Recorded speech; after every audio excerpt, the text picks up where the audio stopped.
예, 2교시 시작하겠습니다. 1교시에서 기도의 의미에 대해서 그냥 간단하게 일단 살펴봤고요. 2교시에서는 기도의 구체적인 수행 방법에 대해서 한번 짚어보는 시간 가져보도록 하겠습니다.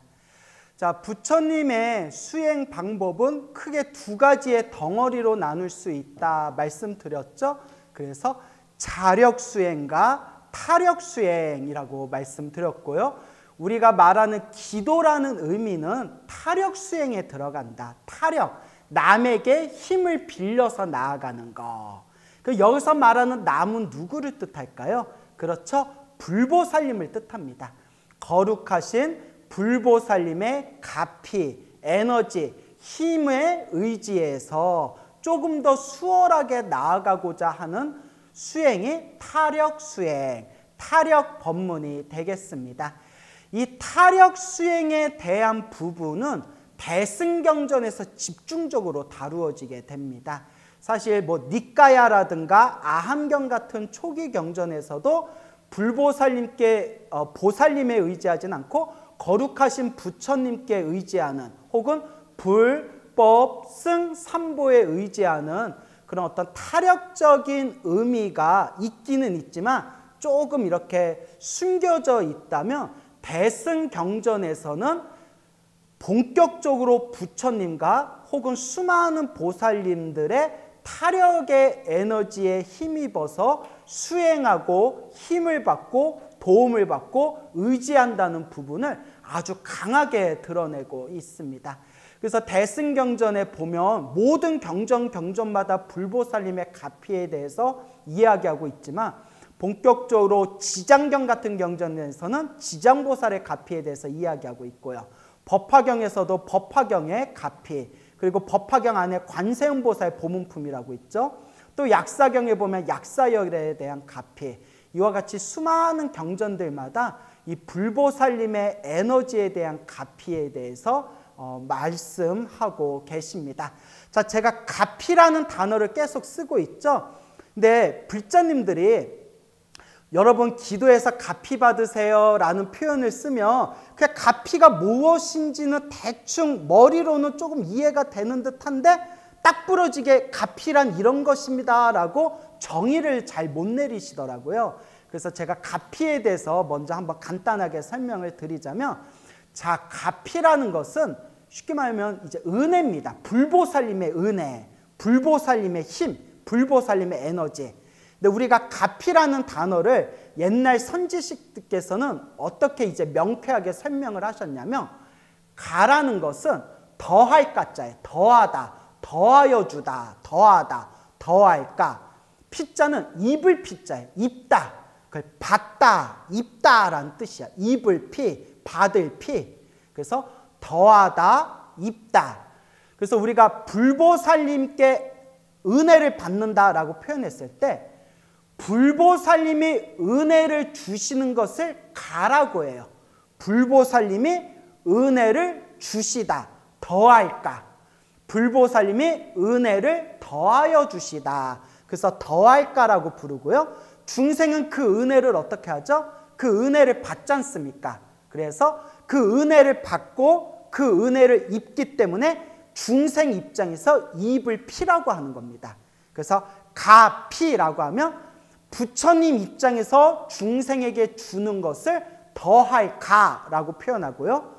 중생 입장에서 부처님께 받는 것을 입을 피라고 합니다. 그래서 부처님께서 주시는 것이 가, 중생 입장에서 받는 것이 피, 그래서 가피라고 부릅니다. 불보살님의 은혜를 더하여 우리가 받는 것, 그것이 바로 가피가 되는 것이죠. 자, 그래서 이 가피에 대한 그런 중요한 메시지를 대승경전에서 한결같이 설하고 있습니다. 그래서 대승경전에 나와 있는 수많은 타력의 법문, 타력의 수행법들을 딱 네 가지로 정리해서 요약하자면 염불, 그 다음에 경전, 그 다음에 주력 혹은 다란이라고도 합니다. 주력, 다란이. 그 다음에 세 번째가 오체투지, 절수행법이 되겠습니다. 어렵지 않죠? 염불, 경전, 주력 혹은 다란이라고도 하고요. 주력. 그 다음에 오체투지, 절수행법. 이것이 4가지의 타력수행법이 되겠습니다. 자, 염불은 말 그대로 생각할 염, 그리고 부처불, 부처님을 생각한다는 뜻이에요. 부처님을 생각한다. 근데 우리가 조금 더 확장해서 해석을 하면 부처님 뒤에 한 단어가 더 붙습니다. 보살님, 불보살님을 생각한다. 항상 불보살님을 생각하는 거. 그래서 생각할 염, 그래서 염불이라고 부르게 됩니다. 그래서 우리가 불보살님을 항상 마음으로 생각하면서 내 정신을 하나로 통일하는 거, 내 정신을 하나로 집중하는 거, 내 마음을 하나로 모으는 거, 그게 염불수행이 됩니다. 그래서 여러분, 염자가 생각 염자잖아요. 여러분들에게 이제 제가 간단하게 그 염불이란 부분을 조금 분류해서 설명을 드리자면, 입으로 외우는 거는 송불이라고 한답니다. 송불, 웰송자. 그러니까 입으로 아미타불, 그냥 관세음보살, 뭐 혹은 뭐 이렇게 경전을 뭐 외울 때도 입으로 이렇게 외우는 거는 이제 송자를 붙입니다. 입으로 외우다. 소리내서 입으로 외우다. 그래서 입으로 소리내서 부처님을 외우면 송불이라고 부릅니다. 송불. 그 여러분들 흔히 스님들이 법당에서 이렇게 의식을 하고 있으면, 의례하고 있으면 저 스님이 염불하시네 이렇게 표현하지 않습니까? 근데 스님이 예를 들어 곡조를 길게 뽑아가지고 뭐 개향 뭐 이런 식으로 뭐 앙고 이런 식으로 곡조를 길게 뽑으면 뭐 무조건 그걸 우리가 염불이라고 이렇게 통으로 퉁쳐서 얘기하지 않습니까? 법당에서 염불하시네 이러지 않습니까? 그런데 여러분, 곡조를 길게 붙여가지고 의식을 진행하는 것은 염불이라고 하지 않고 창불이라고 합니다. 창불. 창자가 노래할 창자예요. 그러니까 노래하듯이 부처님께 의식을 진행한다 해서 창불이라고 합니다. 그러니까 다시 정리해 볼게요. 입으로 소리내서 외우면 송불이라고 부르고요. 그렇죠? 그리고 길게 곡조를 뽑아서 음곡을 붙여가지고 이 하면서 이렇게 의식을 진행하면 창불이라고 하고요. 염불은 뭐냐? 염불은 소리를 내든 소리를 내지 않든 마음으로 집중하는 걸 염불이라고 합니다. 이제 그 차이를 확실히 아셨죠? 근데 이런 걸 법문을 듣지 않고 강의를 듣지 않으면 평생 염불 수행에도 염불의 의미와 송불의 의미와 창불의 의미를 전혀 구분을 못하는 분들이 있어요. 물론 뭐 이런 거 구분한다고 빨리 성불하는 거는 아니지만 그래도 이왕이면 이런 거 알아두면 좋죠. 아, 입으로 소리내서 외우면 송불이라고 부르고 스님들이 음곡을 붙여서 곡조를 붙여서 아의 으아 뭐 이런 식으로 곡조를 붙여서 의식을 진행하면 노래할 창자를 붙여서 창불이라고 부르고 소리를 내든가 소리를 내지 않든가 마음을 하나로 집중하는 것을 염불이라고 부릅니다. 근데 수행의 의미는 염불입니다. 생각 염자. 생각 불보살님에 집중하는 것. 아미타 부처님에 집중하건 관세음보살님에 집중하건 지장보살님에 집중하건 자기가 가장 좋아하는 불보살님을 하나 딱 선택해서 생각으로 항상 집중하는 겁니다. 그게 염불입니다. 근데 염불의 중요한 핵심은 꼭 앉아서만 하는 게 아니라 법당에서만 하는 게 아닙니다. 생각 24시간 항상 부처님을 염하는 겁니다. 부처님을 생각하는 거. 아침에 눈 뜨면 나무 아미타불로 시작하고 밥 먹으면서도 여러분 밥 먹으면서 무슨 생각하십니까? 밥 먹으면서 아우 맛있다, 아우 맛없다, 아우 그냥 밥상 엎어버리고 싶다 뭐 그런 생각하십니까? 그러니까 5만 가지 생각이 일어날 때에도 나무 아미타불, 관세음보살, 설거지할 때에도 지장보살, 버스를 탔거나 혹은 지하철을 타거나 혹은 이렇게 걸어 다닐 때에도 한 발자국 움직이면서 나무 아미타불, 관세음보살 자기가 집중하는 불보살님 명호를 하나 딱 정해가지고 계속 염하는 거. 그게 바로 연불의 핵심입니다. 그래서 요새 바쁜 현대인들한테 가장 좋은 수행법이 저는 연불이라고 말합니다. 왜냐하면 이제 바쁜 사람에 한해서 다른 수행법은 일정한 시간이나 일정한 공간이 있어야 됩니다. 예를 들어 사경을 할 때에도 이렇게 책상에 이렇게 경전이 있고 펜이 있고 노트가 있고 시간 내서 해야 되지 않습니까? 뭐 회사에서 일하고 있는데 갑자기 법화경 펼치고 막 사경하고 있는데 사장님이 지나가시다가 야, 뭐 하고 있냐? 예, 제가 지금 법화경 사경할 시간이라서요. 이거 절대 안 되지 않습니까? 그리고 뭐 절을 할 때에도 일정한 장소와 일정한 시간 속에서 자기가 정해놓고 절을 해야지. 버스 타고 가다가 절할 시간 됐다고 갑자기 버스에서 갑자기 막 절할 수는 없지 않습니까? 현대인들한테 가장 좋은 수행이 연불수행이 됩니다. 왜냐하면 바쁜 가운데에서도 짜투리 시간에 얼마든지 할 수가 있기 때문입니다. 밥 먹고 나서 회사 가는 길에 10분 동안 걸으면서 관세음보살 연불할 수가 있고, 그리고 막 일하다가 머리 아파가지고 커피 한 잔 마시고 담배 피면서, 물론 담배 끊어야 좋습니다, 여러분. 어쨌거나 담배 피면서 그 담배 필 때에도 관세음보살 연불할 수가 있고. 그러니까 어떤 분이 이런 질문 하시더라고요. 스님, 술 마시면서 연불해도 됩니까? 이렇게 질문하신 분이 계셨어요. 왜냐하면 그분이 하루 동안 일을 하고 난 뒤에 하루 동안 피곤함 속에서 샤워하고 맥주 한 잔 마시는 게 유일한 하루의 낙인데 맥주를 마시면 술 마시고 연불을 할 수가 없으니까 집에 와서 연불 수행을 못 한다는 거예요. 그러니까 맥주를 포기하자니 하루의 낙이 사라지는 것 같고, 그리고 연불을 안 하지니 왠지 불자로서 마음이 찝찝하고, 스님 어떻게 하면 좋죠? 라고 하길래 제가 뭐라고 말씀드렸냐면, 술을 끊고 연불하는 게 최고입니다. 단 술을 못 끊을 바에야 차라리 술 마시고 연불하는 게 그 다음 제일 좋습니다. 술 마시고 연불 안 하면 나쁜 거고, 술도 안 마시고 연불도 안 하면 제일 나쁜 놈입니다 라고 말씀을 드렸거든요. 술을 못 끊을 바에야 차라리 술 마시더라도 뭐 하는 게 낫다? 연불하는 게 낫다. 술 마신다고 연불조차 안 하면 아예 공덕이 생기지 않습니다. 하지만 술을 마시더라도 연불을 하면 연불한 공덕은 있습니다. 그렇기 때문에 담배 필 때에도 담배를 끊고 담배를 피더라도 뭐 하는 게 차라리 낫다? 연불하는 게 낫다. 제 말은 끊고 연불하는 게 좋지만 못 끊을 바에야 뭐 하는 게 낫다? 담배 피더라도 연불하는 게 낫다라는 겁니다. 담배 얘기 나오다 갑자기 엉뚱한 대로 샜네요. 이렇게 얼마든지 짜투리 시간에 닦을 수 있는 게 바로 연불 수행법입니다. 제 아는 어느 불자가 있는데 무상이라는 법명을 가진 남자 법우가 있어요.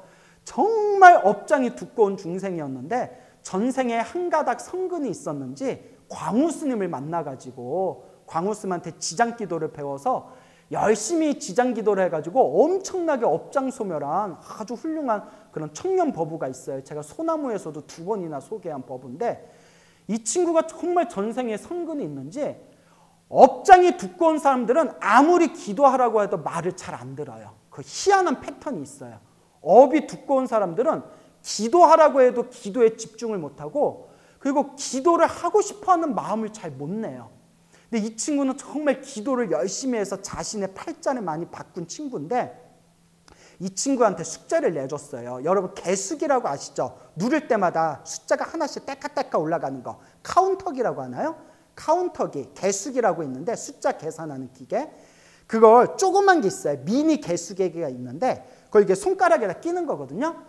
제가 하루에 5,000번씩 지장보살을 외우라고 했어요. 직장생활하니까. 그러니까 이 친구가 아침에 눈 뜨면 출근해서 직장생활하면서 저녁에 집에 들어와서 잠잘 때까지 5,000번씩 지장보살을 연불했어요. 마음속으로. 한 번씩 지장보살 연불할 때마다 숫자를 누르면 되는 거죠.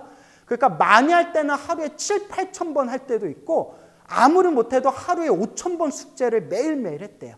매일매일 했는데, 이 친구가 어느 날 이제 꿈을 꿨대요. 꿈을 꿨는데 꿈에서 입에서 뭐가 이렇게 뛰쳐나, 뭐가 이렇게 나오더래요. 뭐가 이렇게 나오는데, 뭐가 나오자고 입을 이렇게 빼니까 무슨 이렇게 구슬 달린 뭐 이렇게 뭐 이상한 것들이 막 구슬이 주렁주렁 달린 이상한 뭐 덩어리 같은 게 입에서 계속 뽑아도 계속 나오더래요.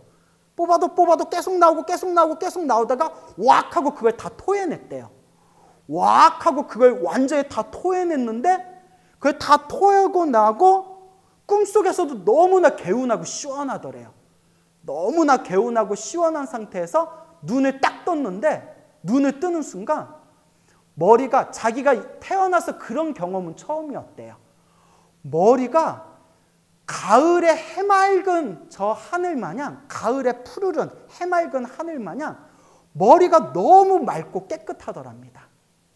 그리고 그 꿈을 꾸고 나서 이 친구가 오랫동안 우울증 비슷한 걸 앓고 있었는데, 그 우울증이 흔적도 없이 완전히 사라져 버렸답니다. 너무나 인생을 사는 게 행복하다고 그런 이야기를 저한테 직접 했습니다. 뭐 이런 얘기를 제가 평소에 너무 많이 해가지고 아마 이것도 제가 방송에서 한번 했던 얘기일 거예요. 자, 어쨌거나 이와 같이 연불수행법, 자기가 한 분을 지정한 불보살님을 하나 딱 선택해가지고 한결같이 집중하고 한결같이 마음을 통일하는 게 바로 연불수행법이 되겠습니다. 아미타불을 부르든 관세음보살을 부르든 지장보살을 부르든 어떤 분을 부르든 한 분을 선택해서 마음을 하나로 모으고 모아나가는 것, 그게 바로 연불수행법입니다.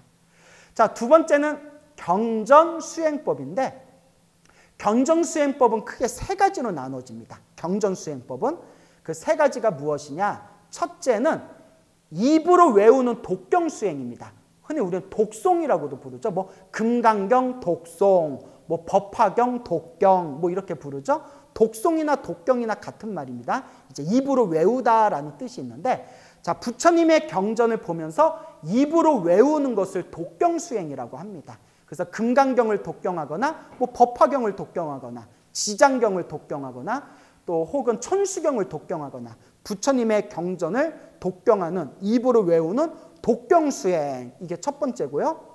두 번째 경전수행은 손으로 베끼는 거.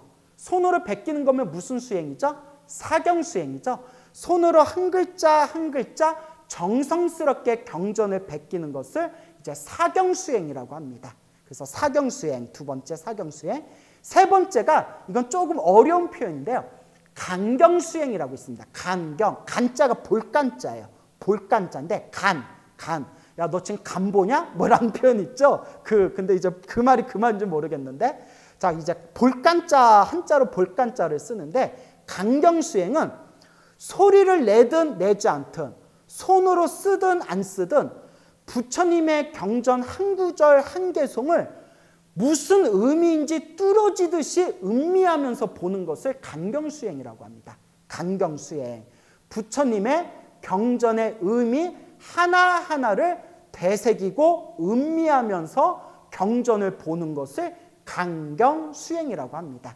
자, 그럼 이제 세 가지로 다시 정리해 볼게요. 경전으로 기도하는 법은 세 가지가 있다. 첫 번째, 입으로 소리내어서 외우는 독경수행. 두 번째, 손으로 한 글자 한 글자 베껴 쓰는 사경수행. 그 다음에 세 번째는 부처님의 경전의 한 구절 한 구절 무슨 의미인지 음미하고 되새기면서 꿰뚫어 보듯이 보는 간경수행. 이렇게 이제 세 가지가 있습니다. 그래서 우리 주변의 불자님들 보면 정말 힘들고 괴롭고 답답할 때 뭐 금강경을 독송하시거나 법화경을 사경하시거나 혹은 뭐 이와 같이 경전에 의지해 가지고 크나큰 가피를 받으신 분들이 굉장히 많거든요. 뭐 너무 이루 헤아릴 수가 없어서, 예를 들어 저하고 지금 친분이 있으신 어느 불자님께서는 그렇게 밤마다 죽은 사람이 자꾸 꿈에 나타났대요. 너무나 죽은 사람들이 꿈에 나타나가지고 매일같이 이제 악몽을 꾸니까 이분이 잠자는 것 자체가 스트레스였대요. 그래서 일부러 잠을 자기가 싫어했대요. 그게 몇 년 동안 지속되었답니다. 그래서 이분이 굿도했대요. 굿도하고 절에 가서 천도제도 했는데 전혀 효과를 못 봤대요. 굿도하고 천도제도 지내고 해도 효과를 못 보던 타에 이분이 법화경사경을 열심히 하면서 지장기도를 했대요. 그러니까 연불은 지장연불을 하고 시간이 날 때마다 법화경사경을 했는데 어느 날 꿈을 꿨는데 꿈에서 그 큰 제사를 지내는 꿈을 꿨대요. 꿈속에서 큰 제사를 지내고 난 뒤에 그 뒤로는 더 이상 꿈에서 그 죽은 사람들이 꿈에 나타나질 않더래요. 그래서 이 보살님이 저한테 직접 하신 말씀이 스님, 저는 이것만이라도 살 것 같습니다. 저는 이것만으로도 부처님께 너무나 감사드립니다.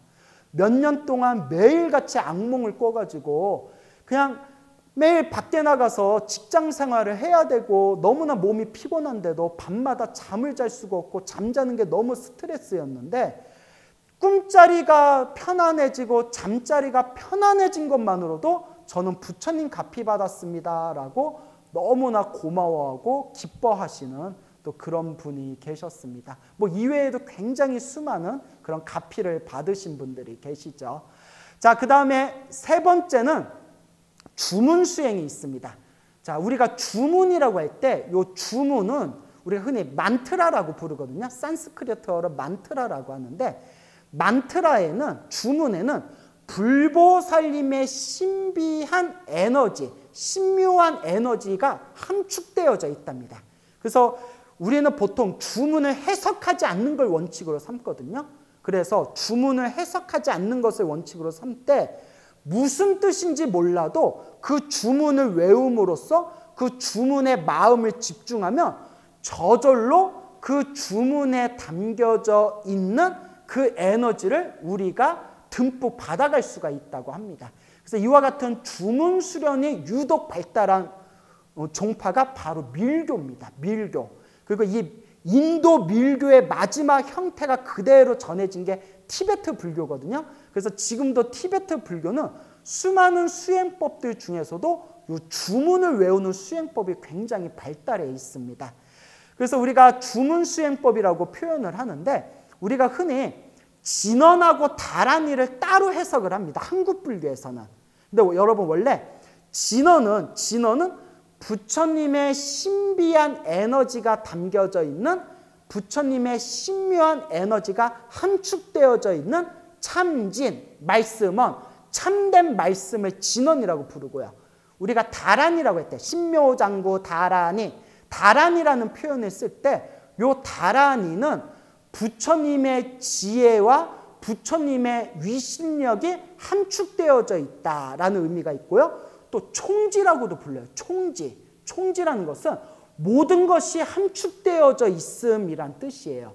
근데 한국 불교에서는 약간 이게 이상하게 이제 해석이 돼가지고 어떻게 표현하냐면 주문 중에서 짧은 주문은 진언이라고 부르고 긴 주문은 다란이라고 불러요. 한국 불교에서는. 그래서 광명진언 혹은 옴마니밤매옴 육자진언 뭐 그 다음에 뭐 수리수리 마하수리 정구업진언 진언 주문이 짧은 것을 진언이라고 부르고요. 혹은 뭐 신묘장구 대다라니처럼 주문이 긴 것은 다란이라고 불러요. 뭐 신부다라니, 법화다라니, 뭐 능엄다라니처럼 수능엄다라니처럼 주문이 긴 것을 다란이라고 부릅니다. 그래서 진언이라고 하든 다란이라고 하든 어쨌거나 불보살님의 신비한 에너지가 함축되어져 있는 그 주문을 외우고 그 주문과 하나가 됨으로써 마음이 하나로 집중되어짐으로써 우리는 엄청난 그런 불보살님의 가피를 받을 수가 있다라는 그런 논리가 되겠습니다. 근데 이 주문 수행은 함부로 혼자 하면 안 된답니다. 왜냐하면 금방도 말씀드렸지만 이 주문에는 불보살님의 신비한 에너지가 담겨져 있기 때문에 주문 수행을 혼자서 선택해서 혼자서 함부로 하다가 오히려 조금 이렇게 안 좋은 부작용이 생기는 경우가 많다고 합니다. 그래서 예를 들어서 신묘장구 대다라니 같은 주문은 열심히 했다고 부작용 생겼다는 말은 없는데 좀 약간 이상한 처음 들어보는 이상한 진언 있지 않습니까? 뭐 구루 만트라 뭐 이런 진언, 뭐 대륜 진언 뭐 이런 생전 잘 들어보지도 못했던 그런 진원을 혼자 선택해가지고 혼자 주문을 외우다가 그런 어떤 이상한 부작용에 빠지는 경우가 있다고 합니다. 그래서 특별한 주문 수행을 할 때에는 반드시 스승님의 도움을 받는 것이 좋다라고 옛 큰 스님들께서 말씀을 하셨는데, 그러니까 여러분들이 천수경에서 외우는 신묘장구 대다라니 같은 주문은 역사적으로 별로 부작용들이 없는 주문이기 때문에 그런 것들은 이제 무방하다고 생각을 합니다. 하지만 주문 수행할 때 혼자서 책을 보고 이거 좋아 보인다, 이거 세 보인다 생각되는 주문을 혼자서 막 주문 수행을 하는 것은 역사적으로 부작용이 생긴 사례가 많았기 때문에 주문 수행을 할 때는 반드시 좋은 스승을 만나서 수행을 해야 된다. 그래서 저 같은 경우에도 기도하시는 불자님들이 뭐 신묘장구 대다란이나 능엄주 같은 거 외우실 때는 그냥 편하게 하세요라고 하는데, 생전 별로 들어보지도 못한 이상한 주문 외울 때에는 그런 거 하지 말고 보편적인 걸 하셔라. 옛날부터 큰 스님들이나 수행자들이 닦았던 보편적인 다란이나 진언을 외워라 라고 이렇게 많이 조언을 드립니다. 그러니까 신비하고 특별한 걸 따로 찾지 마시고 우리가 일상에서 닦는 수행법을 잘 선택해서 여러분들이 나아가시면 좋을 것 같습니다. 그래서 이제 연불에 대해서 설명해 드렸고, 경전에 대해서 설명해 드렸고, 그리고 주문 수행에 대해서 설명을 드렸고, 마지막에 이제 오체투지 절수행법이 있죠. 오체투지 절수행법은 부처님 당시에서부터 거룩하신 부처님이나 아라한이나 수행자분들에게 땅바닥에 엎드려서 발 아래 절을 올렸다, 이런 표현들이 많이 나오거든요. 그래서 거룩하신 부처님 혹은 불법승 삼보를 향해서 내 몸과 마음을 완전히 내려놓고 거룩한 공경의 자세를 취하는 게 바로 오체투지 절 예배의 의미가 되겠습니다. 그래서 불교에서는 특히 대승경전에서는 오체투지를 많이 했을 때의 공덕에 대해서 수많은 그런 이야기들을 전해지고 있습니다. 그래서 오체투지를 했을 때 수많은 공덕들 중에서 제가 간단하게 핵심만 몇 가지를 꼽아서 설명을 드리자면, 첫째, 절을 많이 하면 태어날 때마다 건강한 몸을 얻는다고 합니다. 태어날 때마다 항상 몸이 건강하다라는 말이 있고요. 그 다음에 절을 많이 하면 업장이 빨리 소멸된답니다. 업장이 빨리 소멸된다. 특히 몸으로 지은 업장이 빨리 소멸된답니다. 몸으로 지은 업장이 빨리 소멸된다. 그래서 업장 소멸, 그리고 몸이 항상 건강하다. 그 다음에 세 번째, 부처님께 절을 많이 올리게 되면 거룩하신 부처님을 생각하면서 절을 올린 공덕의 힘에 의해서 태어날 때마다 미남 미녀로 태어난다고 합니다. 그래서 절을 많이 한 사람들은 태어날 때마다 미남 미녀로 태어난다. 여러분들이 전생에 절을 많이 했는지 안 했는지 알고 싶으면 무엇을 보면 될까요? 거울을 보시면 됩니다. 거울을 보시면 내가 전생에 절을 많이 했나 안 했나 알 수가 있겠죠. 어쨌거나 경전에 보면 절을 많이 하면 다음 생에 태어날 때마다 미남 미녀로 태어난다라는 그런 구절이 있습니다. 자, 그 다음에는 거룩한 부처님을 향해서, 불법승 삼보를 향해서 내 몸과 마음을 가장 낮은 곳에 나를 내려놓은 공덕의 힘에 의해서 가장 높은 곳에 태어나게 된답니다. 그래서 절을 많이 한 사람은 죽은 뒤에 하늘색에 태어나거나 사람으로 태어나도 귀한 가문에 태어나게 된다. 이제 우리말로 치면, 요새 애들 말로 치면 금수저겠죠. 금수저. 귀한 가문에 태어나게 된다. 금수저 집안에 태어나게 된다. 왜냐하면 거룩하신 부처님에게 내 자신을 가장, 부처님 발 아래 가장 낮은 곳에 나를 내려놓은 공덕의 힘에 의해서 오히려 가장 높은 곳에 태어나게 된다라는 구절이 있습니다. 근데 뭐 이런 것들, 뭐 잘생긴 얼굴로 태어납니다. 건강한 몸으로 태어납니다. 귀한 집안에 태어납니다. 이런 건 이제 부수적인 효과에 불과할 뿐이고, 궁극적으로 부처님께 절을 올리면, 부처님께 오체투지를 많이 하면 깨달음을 빨리 얻게 된다. 이게 가장 중요한 거죠. 기도도 낮은 수준의 기도가 있고 높은 수준의 기도가 있다고 했지 않습니까? 낮은 수준의 기도는 저 잘 먹고 잘 살게 해주세요. 우리 아이 잘 되게 해주세요. 우리 남편 승진되게 해주세요. 우리 사업 잘 되게 해주세요. 이런 욕망적인 기도는 약간 낮은 기도의 낮은 수준의 기도가 되고, 요 마음을 승화시켜서 모든 중생이 다 함께 성불하여지이다. 모든 중생 다 함께 깨달음을 얻어지이다. 그리고 3000배로 유명했던 성철 스님도 항상 불자들에게 너거들 3000배 할 때 무슨 생각으로 하노? 뭐 이렇게 물어보신대요. 그러면 뭐 어쩌고 저쩌고 뭐 이러면 3000배 할 때마다 일체 중생, 모든 중생이 행복하게 해주세요. 이렇게 기도해라. 항상 이렇게 가르치셨다고 합니다. 그게 수준 높은 기도가 되는 겁니다.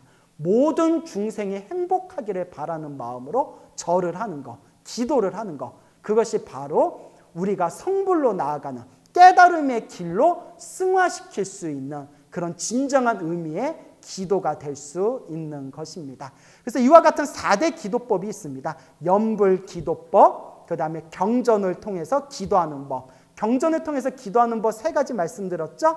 독경하는 법, 그 다음에 사경을 하는 법, 그리고 그냥 무슨 뜻인가 한 구절 한 구절 음미하고 되새기면서 부처님의 뜻을 이렇게 받아들이면서 경전을 보는 건 이렇게 강경수행법 이렇게 또 있다고 했고요. 그리고 주문수행법이 있고 마지막에 오체투지 절수행법이 있다고 했습니다. 자, 제가 이렇게 신도분들에게 불자분들에게 기도에 대해서 자주 말씀을 드리면 굉장히 많이 받던 질문이 있어요. 정말 생각하기도 끔찍할 정도로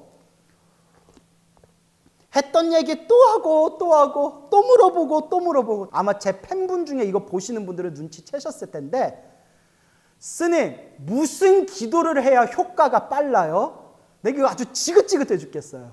내가 이제 요새 이런 질문 좀 하지 마세요 했더니 요새 잘 안 하는데, 가끔 눈치 없는 신도들이 또 아직도 이런 질문하는 분들이 간혹 계시긴 해요. 자, 여러분 항상 말씀드리지만 불보살님을 향한 모든 기도는 결국 하나로 통합니다. 결국 하나로 통해요.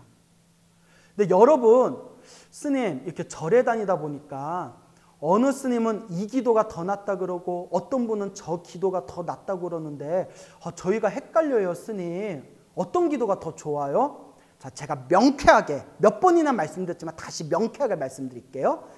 제가 정말 말로써 표현할 수 없는 신비한 가피를, 기도 가피를 체험하신 스님들의 이야기, 불자들의 이야기, 수백 명의 이야기들을 보거나 직접 듣거나 다 통계를 냈거든요. 제가 엄청난 자료들이 있는데, 자, 근데 여기서 한 가지 제가 뭘 발견했냐면, 천수경으로 효과 보신 분들은 천수경 하라고 가르쳐요.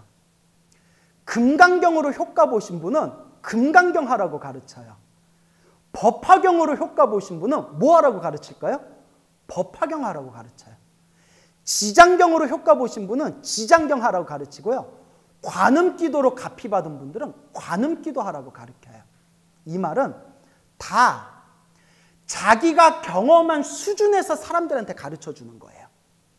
자, 서두 1교시에서 말씀드렸지만 부처님은 완벽한 깨달음을 얻으셨기 때문에 모든 것을 다 꿰뚫어 보세요. 과거, 현재, 미래를 완벽하게 원만하게 모든 걸 꿰뚫어 보셨기 때문에 중생들 수준에 맞춰서 중생들의 그 수준의 눈높이에 맞춰서 법문을 설하십니다. 근데 우리는 그렇지가 못해요. 우리 중생들은 아직 깨달음의 힘이 부족하기 때문에 딱 내가 경험한 것까지만 알아요. 그렇다 보니까 큰 스님들도 혹은 기도가피를 받아서 체험하신 분들도 어쩔 수 없이 누군가에게 기도에 대해서 이야기하거나 지도를 해줄 때 결국 어쩔 수 없이 딱 내가 체험한 것까지만 가르쳐 줄 수밖에 없어요. 딱 내가 아는 것까지만. 그러다 보니까 내가 효과 본 걸 가르쳐 주게 되는 거예요. 천수경으로 효과 보신 분은 신도들한테 무조건 천수경 하라고 가르치고, 금강경으로 효과 보신 분은 금강경 하라고 가르치고, 법화경으로 효과 보신 분은 법화경 하라고 가르쳐요. 근데 재밌는 거는 제가 기도가피 받은 수백 명의 이야기를 통계를 냈다고 했잖아요. 천수경을 해서 가피 받은 분도 있고, 금강경을 해서 가피 받은 분도 있고, 법화경을 해서 가피 받은 분도 있고, 지장경을 해서 가피 받은 분도 있어요. 그러면 누구 말이 옳은 걸까요? 결론은 어떤 기도를 하든 불보살님을 향해서 간절하게 기도를 하는 그 마음이 중요한 거지, 어떤 기도를 해야 더 효과가 좋다라는 테크닉이 중요한 게 아닙니다. 천수경을 하든 금강경을 하든 법화경을 하든 그 불보살님을 향한 그 간절하고 그 정성스러운 그 마음, 그래서 이것을 옛 선지식들께서는 모든 기도의 하나로 통하는 핵심 원리를 일념이라고 했어요. 일념, 한 생각, 한일, 하나일, 생각염, 한 생각. 어떤 기도라든 내 마음이 하나로 통할 때, 이걸 다른 말로 삼매라고 부릅니다. 삼매. 내 몸과 마음이 간절하게 하나로 통할 때 비로소 어떤 기도를 하든 반드시 그 불보살님의 에너지와 결국은 하나로 뚫리면서 서로 통하게 되는 겁니다. 그러니까 스님, 무슨 기도를 해야 더 효과가 좋아요? 그래서 저는 불자님들에게 말씀드린 게, 연불도 한번 해보시고 사경도 해보고 독경도 해보시고 절도 해보시고 주문도 외워보시고 골고루 해봐라. 골고루 해봐라. 그래서 저도 항상 말씀드리는 게, 경전도 골고루 공부해봐야 우물한 개구리에 빠지지가 않게 되고, 그리고 수행도 기도도 골고루 해봐야 내가 하고 있는 것만이 최고다라는 아상과 아집에 안 빠지게 된다. 그 말씀을 항상 자주 드립니다. 그러니까 한번 골고루 해보세요.